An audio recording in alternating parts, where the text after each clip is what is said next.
Mm.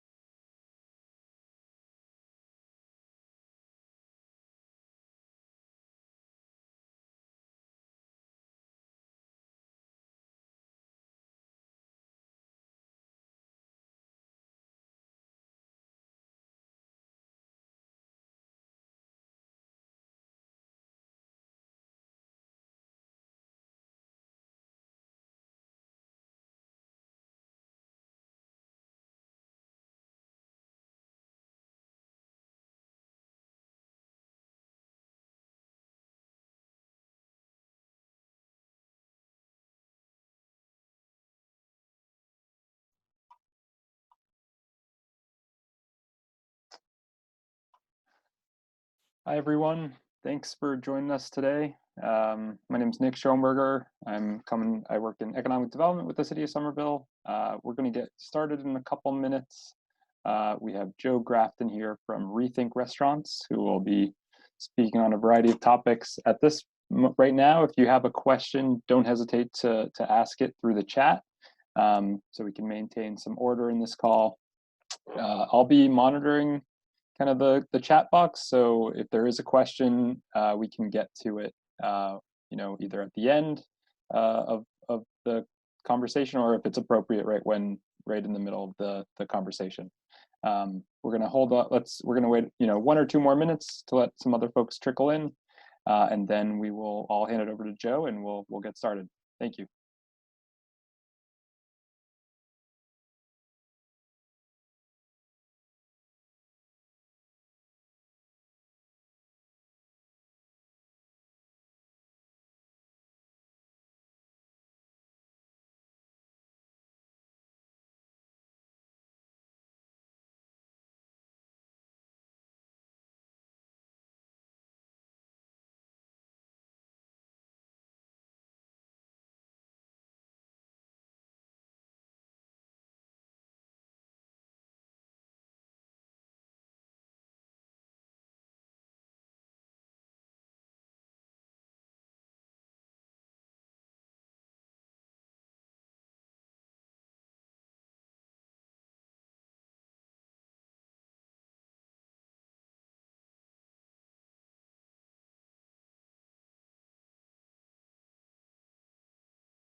All right, folks.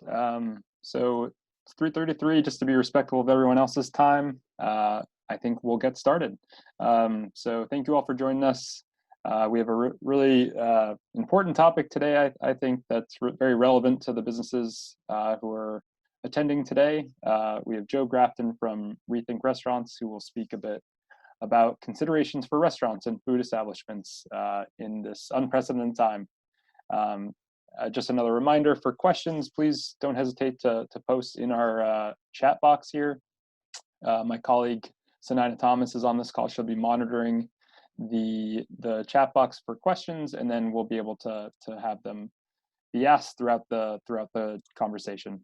And so with that, I'm going to hand it over to you, Joe, to lead us on this conversation. Thanks.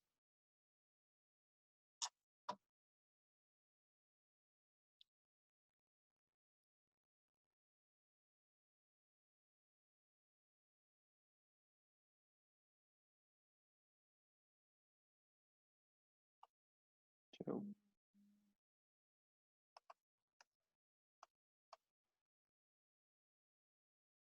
All right, can we hear me? Yeah, we can hear you. All right. Hey, everybody. I'm sure we all wish we were gathering under better circumstances, but I appreciate y'all being here. When Nick and I were on a different call earlier this week, we talked a little bit about what might be able to be done to try and support you in what is undoubtedly an unprecedented time in restaurant history. Um, my firm does training and consulting for restaurants, and we've felt the effects just like you have. So I don't know if what we're going to talk about today is going to be super helpful. I hope that it is. I do encourage people to voice questions, concerns, and what your needs are. My experience of the city economic development staff is that they actually want to hear specifically what your needs are so they can make advocacy happen and try and influence policy. A lot of stuff that is happening at the policy level is at the state and federal level, but there are things that the city can do. And hopefully this will continue to be a step in that direction. Um, as I'm sure most of you know, delivery is not going to solve our problems. It's likely, I mean, what I'm seeing is anywhere between 10 and 15%, 10 and 50%, with 50 being the outlier in terms of what you can expect compared to your normal revenue. Be very interested if folks have experience thus far on how they're what they've been able to capture for revenue. That would be really helpful to know. So we're going to talk about delivery today. In particular, we've put together a very simple calculator. I imagine that most of y'all are doing day-to-day management right now. Like, how are you going to get through today? How is cash going to work today? My hope is that that will start being a more week-to-week and month-to-month process for us as we try and manage our way through this. The calculator is simply a very simple financial calculator tool to be able to tell you how much you're able to generate in cash based on your situation. And also, if you are having your fees to third-party platforms waived or deferred, what the later cash impact is going to be. I'm not loving the fact that these platforms are talking a lot about all they're doing with free delivery and what to do to support your business, but meanwhile they're still charging you 20 to 30% on a bill that will come due later. If that isn't happening with any particular platform and you have a deal or some sort of arrangement, that would be really helpful to know as well. So please feel free in the chat to note any questions that you have, any concerns that you have, things that you need, things that you think I can speak to, but also what are you looking for from the city and what can be done. So let's just switch over to that delivery calculator. Nick, please chime in if the screen share doesn't work the way it was supposed to. Sure. No, we're seeing it here. Looks Okay. great. So effectively, it's a very simple calculator. So in these green boxes here, you can try and estimate your numbers. So here's your average order size, and that's basically what your average check or your average ticket is going to be on a delivery order. The next thing you want to do is just estimate your number of orders in the given week. So basically what we're doing is volume or total checks or total covers in this line here, and check average here. So what's our check average? How many are we going to do? The third category here is your cost of goods percentage. And for those that need help with that, that's just basically ingredients and packaging as a percentage of what you're charging for it. Now, in a delivery context, it's really important that you are estimating your packaging needs. So if you were maybe doing, some dine-in, some takeout and delivery, you'd probably create, some ratio where it's like half of our orders, are to go, and therefore we're going to apply the packaging cost to half of the orders. I'm guessing that this is going to be 100%. So please make sure to include your packaging in this number. If folks want resources around how to cost menu items, we can provide that, and we'll talk about some follow-up support that we're going to make available to you at the end of the call. But so this is your cost of goods. So this is what your sales mix overall should generate. The next one is going to be your delivery fees. So here I'm just using a standard 30%.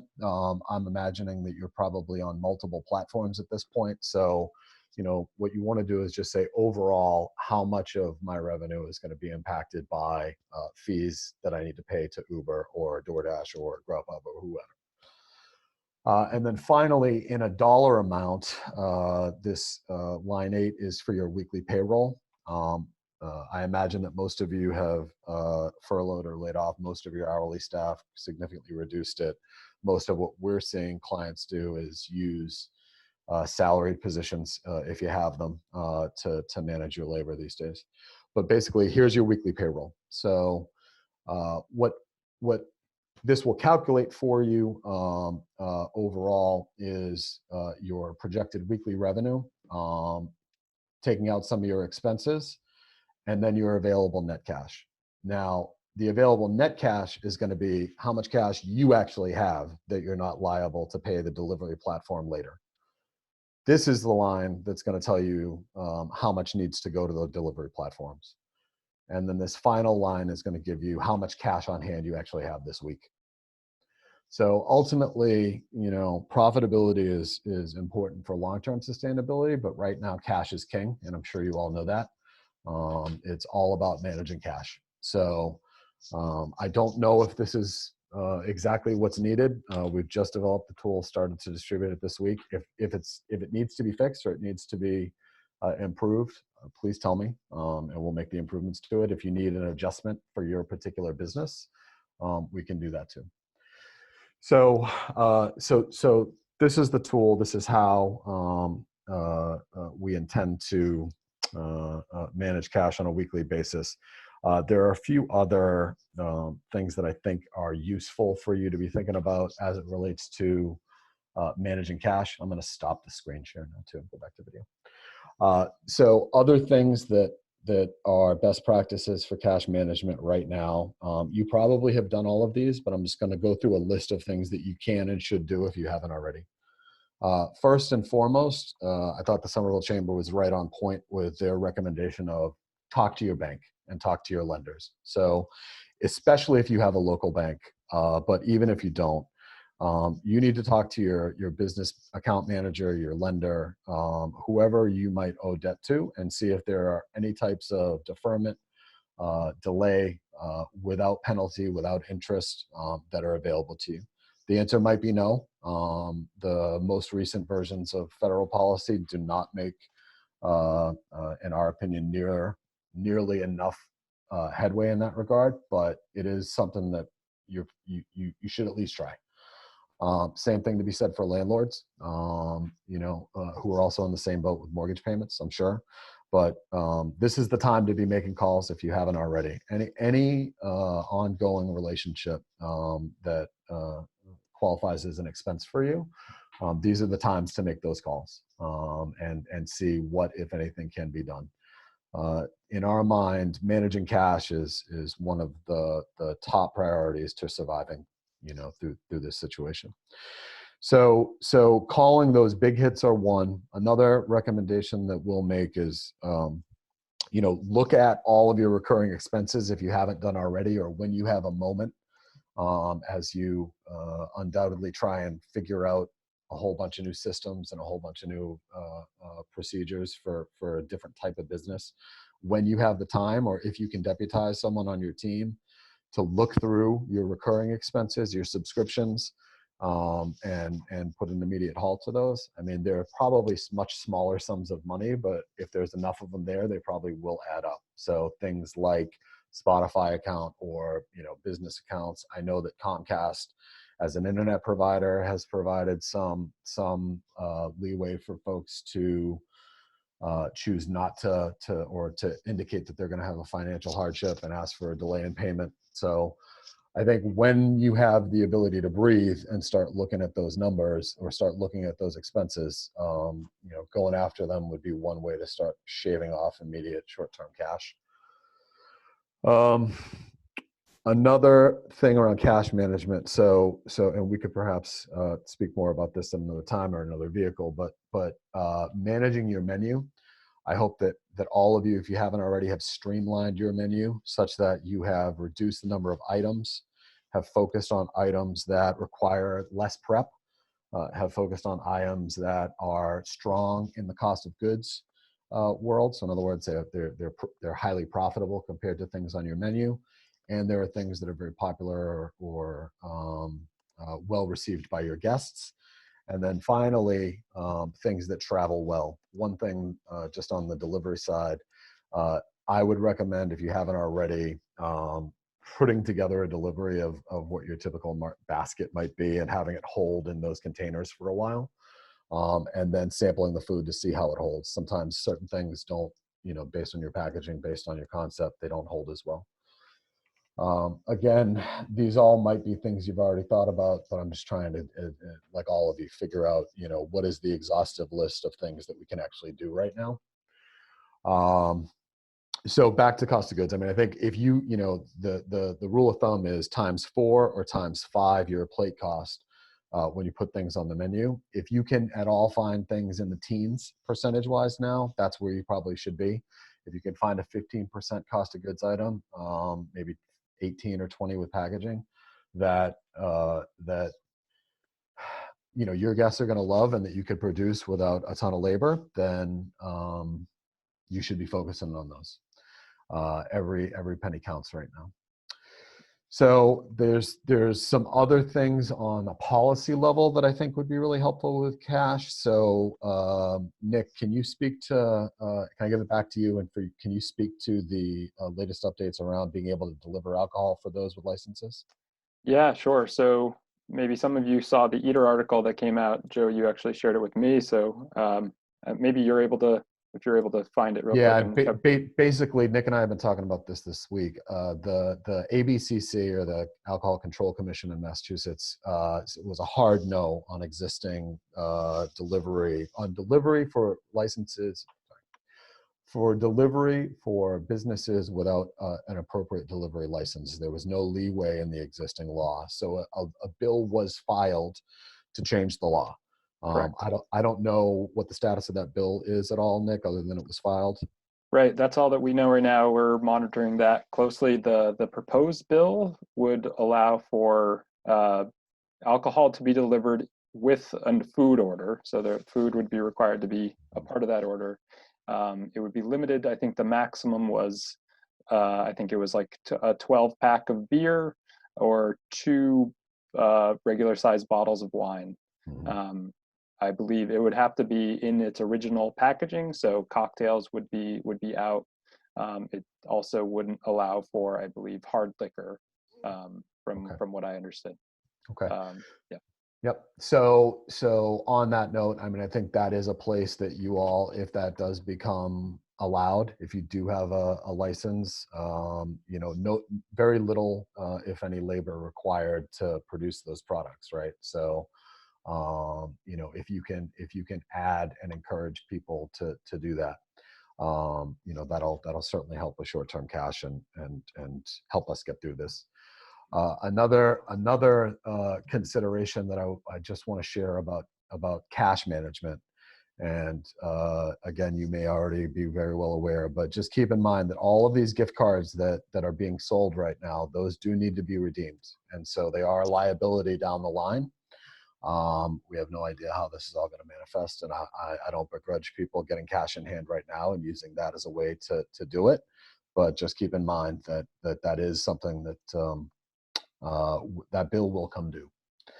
And then finally, I guess I don't know that it's been actually over the goal line finished, but it does look like the stimulus package is gonna allow for your staffs to collect tipped workers. It seems like are going to be able to be in on that relief.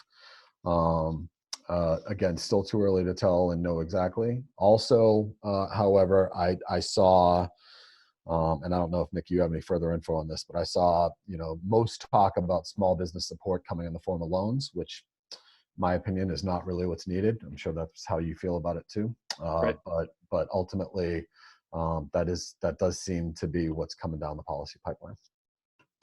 Yeah.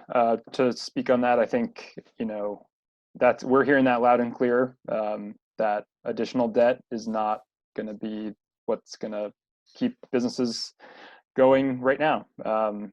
And I can just speak for what we're doing at Somerville. We're looking at the options for technical assistance, what that would look like for grants. There have been a couple of programs that have come out in other communities, and we're in contact with those communities. A lot of this is trying to figure out what funds are available to us, when that some of that comes from the state, some of that comes from the federal government. And so that's kind of the conversations that we're having. We're hoping to get something on the ground and out, of course, as soon as possible. We understand that every day is another day without assistance, so we're working on it. Right. And in the meantime, I'll put my email address in here for now, but our firm is on a pro bono basis helping any restaurant that we can right now. So if you want to set up a time with me or one of the people on my team to talk about your specific business situation, we're happy to do it at no cost for you. I mean, obviously we're a restaurant dependent business. So as you all have ground to a halt, so have we. So, we do have the capacity to try and support. And frankly, we all kind of want to feel useful right now. And there's only just so much use we can be compared to our normal. So I'll put my email in here. If folks want to get in touch to schedule one of those, be happy to do it at a pro bono basis. So I think that was my list of things to cover, Nick. What else was on yours, or did I miss anything? Yeah, let me see, one sec. So we did mention about grocery delivery for restaurants, if you wanted to speak a little bit about that. Yeah, so another avenue for cash would be to use your wholesale channel to provide bulk grocery delivery to your city or your community. So Irene Lee from May has established a program. I don't yet know how successful or impactful it's been, but you could theoretically be selling large quantities of rice and sugar and or staples in the community. That also might be something, if you haven't considered, for your staffs that they would really value. If you were able to get them lower cost or near wholesale cost products right now, that could be something that would be useful for them. Obviously, there are, like everything, a lot of guidelines that we're all having to try to figure out right now about the safe way to conduct business. But, grocery delivery, alcohol delivery, how can restaurants pivot to use the assets that we have and try and keep our businesses alive by generating some form of cash flow. Nick, do we have any updates on I saw another message from Somerville about, preparing meals, using the commercial kitchens. I think that restaurant owners at the moment right now are not really in a position to make much in the way of donations, but is there a fee for service opportunity for people on the commercial kitchen side at some point? So I think probably what folks are mostly seeing is what's happening in Cambridge with they've established a program for it's a bidding process, I believe, from the procurement office to contract with restaurants to be able to provide food for homeless shelters and food shelters.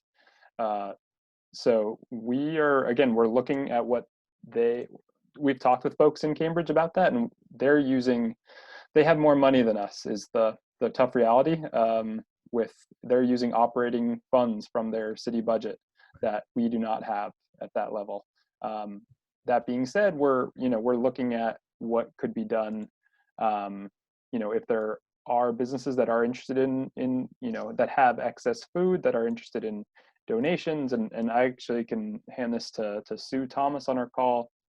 If Sue, if you'd want to mention just a little bit about the form that we have, and then kind of what the next steps are for businesses that may be interested.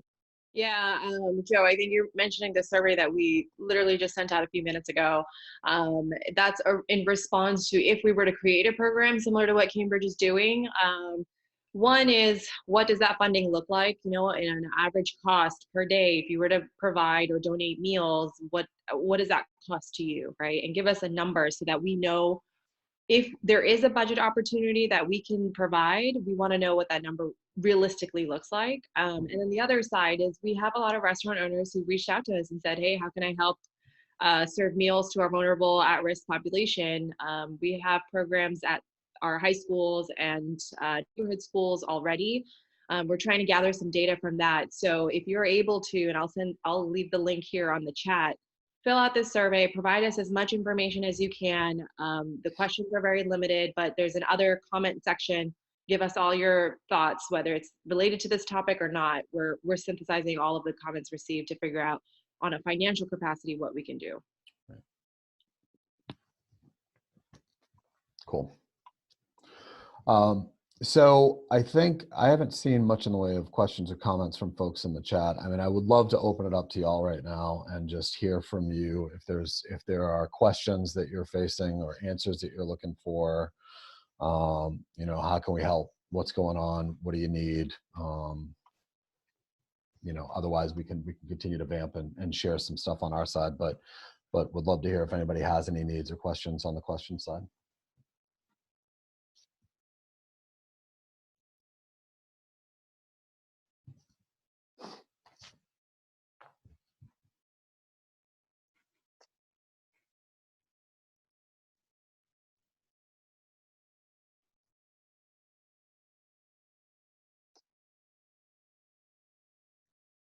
Nick, Sue, other topics that y'all want to cover? So I'll just do a plug again for our communication channel so that folks know where to get the most up-to-date information. You know, we're sending out our economic development newsletter on a daily basis. And so if you're not already signed up for that, I certainly recommend that you are. You know, that's where we're putting, you know, whatever the latest information is from the governor's office of you know, whether it was about non-essential businesses, cease in-person operations, or you know, social distancing guidelines. I know from our side, we're going to be, our folks in our public health department and in the mayor's office are discussing providing more direction on you know, maintaining social distancing in essential restaurants and businesses. A lot of this is you know, you can imagine, right, you know, maybe more last week, and I think it's calming down a little bit, but in Market Basket or any of these large grocers, you know, we have this order in place for social distancing, and then you're on top of each other in line. So that's really defeating the purpose of maintaining that 6 feet. So in our office, in the mayor's office, we're looking about, you know, publishing direction on that for both large retailers, but also the smaller ones as well. So stay tuned for that. Again, that'll be coming through our newsletter. It'll be on the city website. We also have our economic development or page on our website for folks to get the updates. Again, if folks didn't get a chance to attend any of our other webinars, or, you know, there's so much information out there, we've tried to put it all in one place. So I would I'll add that link in the chat. But at this point, it looks like we're getting a few questions. So yeah, we got a couple now. So first one is, will the city licensing body have to approve beer and wine sales for delivery? I think we would have to, well, if Connor, if you could specify the beer and wine sales, if you're talking about just delivery, we would really look to the bill to see if there's any specifications around that. I would be really shocked if the licensing commission had to approve every single delivery from a restaurant. So I truthfully don't anticipate that. I think it's really the lift or relief that we get from the bill will sort of supersede what the licensing commission will probably have to do. So that's what we're anticipating. So once that's passed, and if there's no comments, we'll look to those guidelines so that restaurants can provide beer and wine sales. Yeah, I would also just say, I think the fact that a lot of other New England states have already put this into play is a good harbinger for us. I think Rhode Island, Connecticut, and New Hampshire all have made it okay for restaurants to deliver alcohol. So I'm hopeful, cautiously hopeful about that one. We have another question, just to clarify, even if the bill was passed to deliver alcohol, is it correct that only the alcohol equivalent of a 12-pack of beer and 2 bottles of wine can be delivered, and mixed drinks and hard liquor would still be unable to be delivered? I believe that is correct. Yeah, based on what it says, I'll post the information or the wording that they have in the proposed bill. This again isn't passed, but this is what they've proposed. On that note, Eva, I guess if one thought that I've had about, you know, if it's more of a bar type concept, and so, you know, The cocktails are really where you shine. Maybe having a cocktail mixer package, or having the accoutrement, the non-alcoholic accoutrement, is something that people could purchase, and then they provide the liquor themselves. You know, you could have a little, you know, write up with how to do the mix and maybe some knowledge and history around it. It's not an ideal situation for folks who are cocktail centric. I understand that, but there might be a way to try and drive some additional value and provide everything around the cocktail as a way to capture some of that revenue. So I have a question. Do you see the city, state providing any other financial resources such as loans, grants, etc., now or in a full shutdown? Um, you know, I think, Nick, if you want to talk to some of the funding opportunities that are available through the SBA and others, in terms of the city, that's what we're trying to determine, whether we, one, have the financial capacity to do so, and two, to determine the sort of capacity and mass that is needed to help out our small businesses in Somerville. You know, we have over 2,000 businesses, and so we want to be able to make a dent into what we're providing. So we're trying to gather through the multiple surveys we've sent out to figure out what that would look like. But at this time, we don't have any micro grants available. And the loan that Sue was referring to is the SBA's Economic Disaster Relief Loan. It's available now. That's where both the state is pointing folks, and as this as the impacts of this coronavirus, you know, continue to impact various other states, those states will also be eligible for this loan. It is still a loan. The interest rates, I think, are 3.75%. You could do any loan 25,000 and under is uncollateralized. Over that, it is collateralized. And we have the presentation that we had on Monday with our lending specialist from the SBA Boston office, and the slides are posted on our site. But I could even upload it in this chat as well. yeah. And yeah, this is the kind of things that we're looking at right now. You know, leveraging financial resources that we already have through housing and urban developments, community development, block grant funding. That comes with certain eligibility requirements, and as you can imagine, at all levels of government, they're discussing, you know, how can we make this as available to as many businesses as possible. But those are the requirements for that funding related to what's going on now is going to be set by the federal government. Yeah, I guess if I could just speak to a couple of points of that. One is, you know, I really wish I had a different view on it right now, but like, it does not look like grants are an avenue that policy is moving down. You know, it does really seem to be loan heavy. And I think we also need to acknowledge the fact that some of the requirements for those loans, like financial statements and profitability, are not things that are going to be met necessarily by every small business, particularly restaurants. So our industry is in a particularly vulnerable position, especially smaller businesses, ones owned by a variety of different types of folks. So, you know, we're keeping a close eye on it too, but I haven't seen anything that looks, you know, in terms of like, oh, let's go out and get this resource. And, you know, I mean, it's also a situation where the like local governments are expressly forbid from giving grant money directly to businesses, unless they're providing a direct service. So, you know, I'm hopeful that those rules get bent or adjusted or, you know, temporarily paused or what have you. But I think that what you're hearing from me today is primarily about what can we do that's within our control, which is why I'm saying, like, how do we manage cash? And how do we manage expenses? And so, you know, I think really the best thing that you can do while we wait for something hopeful and useful to come down the pipe is to try and actively manage cash as much as you can with as much of a plan as you can to build incremental revenue and to try and delay or defer as many recurring expenses as you can. Related question, I know the Mass Emergency Fund is at capacity. Is new funds going to be allocated? We had a conversation with Secretary Neely yesterday, and that is a concern. The state is at capacity with all of these applications, and it's time that we're really looking for, on a federal level, to provide more relief to states on this issue, because financing this is definitely been a challenge for not only localities, but also for the state. And they're trying to figure that out now.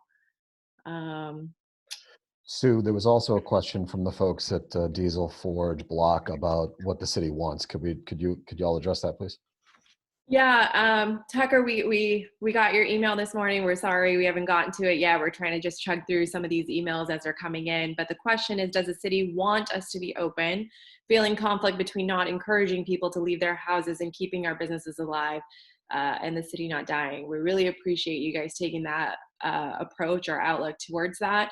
One, it's really up to you. What we want to see is you guys not going under because of this. We want to help you guys survive through this. And if that means being open and being able to provide to those, to the residents, and that's certainly one way. But if you are at a point where you're thinking of safety concerns for your employees or even your customers, and if you feel like shutting down is the best way to do that, please proceed to do so. And if you are open, please make sure you're using all the safety protocols that OSHA and CDC and others are putting out there. Social distancing even within your employees, checking them when they come into the store, making temperature checks or whatever it might be. And then, during deliveries, making sure those same rules apply. So that's really what we would recommend at this time. I think also Nick spoke to it earlier, but there will be at some point some guidelines coming out from the city in terms of what safe operation looks like, right? Right. And I can send what we have. There was something that we had put together last Friday. It's not exhaustive, but it's what we have right now. Again, I know that our team in the mayor's office and Department of Public Health, we're talking to get that out as soon as possible, because we're hearing from many folks about, we could really use some guidance here. So yeah, expect that. Again, that'll be when it is available, certainly on our website. Mm-hmm.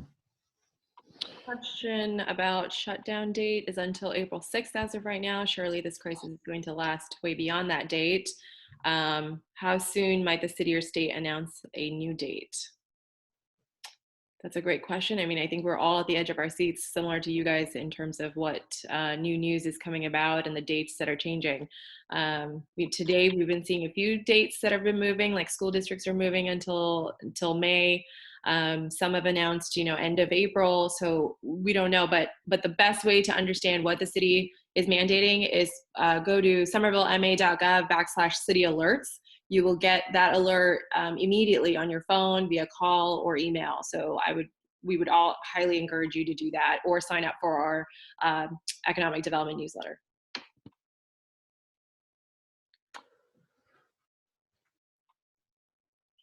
Is there any, to Connor's question here, is there any normal timing on those types of announcements? Like could we provide any kind of guidance, or is it more just it's these things are being announced as they're being decided? They're being announced as they're decided. Usually our communications team is sort of working around the clock, and they'll turn them around and put them out as soon as possible. And the mayor does his own messages as well. So again, city alerts is probably the best citywide alert system. Business related, our team is on it. Whether that's usually our newsletter is the best way. We're putting those out there every single day with resources and other questions that other folks have raised. But otherwise, no, there is no system. We're not doing it only Thursdays, things like that. Our team, Nick can maybe talk to, every Thursday we're doing sort of a online city hall, I forget. Business town hall kind of situation. Town hall. Yep. So I don't know, Nick, if you want to touch base on that, but otherwise that's my update. Yeah, again, it's a weekly call. Any business is welcome to join. We're not just limiting this to Somerville either. I feel like any information that we can get out to folks that is helpful, we'd love to have them.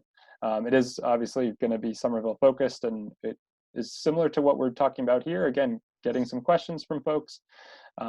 But it could be for any business, in Somerville. It doesn't necessarily, it's not necessarily a food restaurant or a food business. It's an update, again, what the best communication channels are, what's the latest from our office. Again, you guys can understand this is something that's developing by the minute. And so, as soon as we learn of, this federal bill passing, that will influence kind of the decisions that we're able to make on, what a technical assistance program looks like. And then similarly, if there's a directive from the State House of, putting a shelter in place in order, then that's going to impact kind of the thoughts that we're having for, a timeline.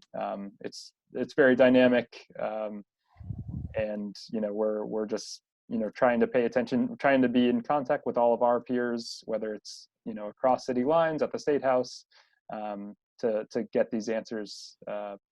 So we're working on it. But please, if you guys have questions, again, that we're not addressing or that you would like more clarity on, we'll do the best that we can to get you those answers. This question from Peter is a really important one, and one that I do not have a good answer for. So I would love if anybody from the city and/or anybody on the chat, if there are the question is, are there resources available to restaurant workers who are not eligible for unemployment benefits, many of whom work in this industry are not documented? That is absolutely true, and I am terrified for this vast group of folks that work in our industry that are going to be completely vulnerable right now. What does anybody know about what can be done for them? So I know for, this is a thought not for undocumented, but for restaurant owners who are not on payroll, and also for 1099 contract employees. Currently, under DUA guidelines, those folks would not be eligible for unemployment benefits. It would require a directive from the president to declare I forget the exact word, I believe it's a employment disaster, either in Massachusetts or for the nation, which would automatically, there wouldn't even need to be additional legislation passed, from what I understand, to make it so that, sole proprietors and 1099 contractors would be eligible. I don't have a good answer for those that are undocumented. I can get better answers. I know that this is something that some of our communication liaisons in our Spanish-speaking community and Portuguese community are getting many questions about, and they've been working closely with, again, our legal team and some of our partners in the community about what are the options, what's available. And so I'm happy to get that information back to you all so that you know. Yeah. I mean, the best answer that I have is churches and nonprofit groups and social service groups in the communities that they live in. It's not a good answer, but that's so far the only direct means of support we've been able to identify. Does anybody who's in this call or on this call have anything that they might be able to add in the chat? Because I think this would be a really helpful thing for us all to know about if there are programs or things that we can direct folks to. If you do have anything to add, please do so. And if you don't want to add it in the chat, maybe you could send it to Nick and they could be, or Sue, and they could be distributed back out. What haven't we covered today that you need help with? Is there anything that we haven't addressed or that we haven't talked about that is on your minds? Thank you, Peter.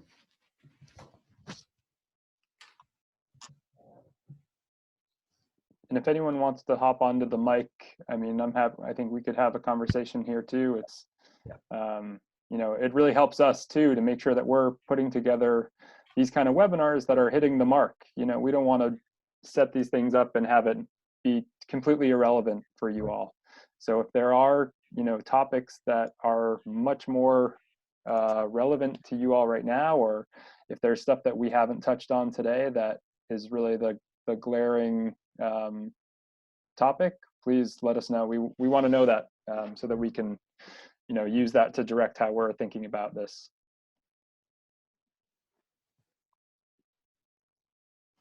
Cool.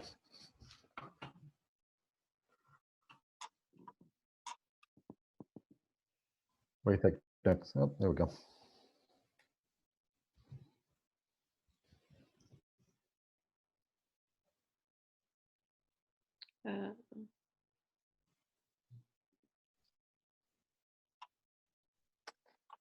Thanks, Okay. Connor. Yeah, that's good, Jeff. Walnut Street Center in Medford. Good. I guess for the Somerville City folks, I mean, I don't know if there's a list of churches and social service agencies and the things that they're doing, but maybe that's being collected and documented or codified somewhere else within the city. Maybe that could be a resource that would be useful for businesses. Certainly I know how much, we're here talking about what do we need to do to keep the restaurants alive. I'm sure that most of the people who have been managing restaurants throughout this process have been thinking that way about their teams, particularly ones that are most vulnerable. So I wish there were better answers. Yeah. We will have this presentation, and for folks that weren't able to join us, and if you have your colleagues in the industry who weren't able to make it, please send them to this website or to our city website to view this. They'll be able to view the chat. They'll be able to view the video. Or if you just want to see our lovely faces again for another 45 minutes, we'll be there. Yeah, and I'll just reiterate one more time. If you do want to speak with me or one of the people on our team for some advice or some conversation, or even if you just need someone to relate to your situation, we're looking for ways to feel useful right now. So it's a pro bono offer. Feel free to reach out. We're happy to work with you and support you in any way we can. So I'll just do one last call. We still have 10, 15 minutes here if we want to get a question in, and I'll pause there.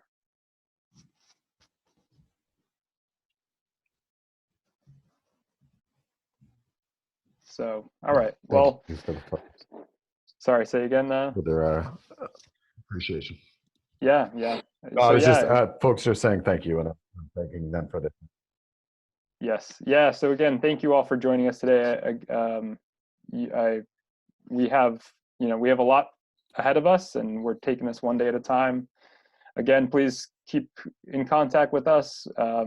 Joe has offered his services, which is very kind, to get through this, because that's the goal, and we're just doing it one day at a time here. Please stay tuned with updates. Again, if you're not plugged into our newsletter, I'd highly recommend getting on that. Similarly, city alert system, and then we'll host all city business meeting tomorrow it's at 3:00. That will come out in our in the newsletter tonight with details. But you can also find it on Eventbrite about this, and it'll be similar to this. But I'm sure between now and tomorrow, we will have new information. So, yeah, we're going to do that on a weekly basis. So happy to have you guys. Joe, do you have anything else you want to say? No, I think if there are things that you feel like that your business or the restaurant industry needs support from, please tell Nick or folks at the city. I found them to be pretty receptive to ideas. They may not be able to do anything about it, but at least they want to hear about it. So if there's something that you need, ask for it. I don't know if you're going to get it, but at this moment, we've got to be asking for everything that we can. Great. Cool. Okay, thanks, guys. everybody. Thank you so much. Thank you.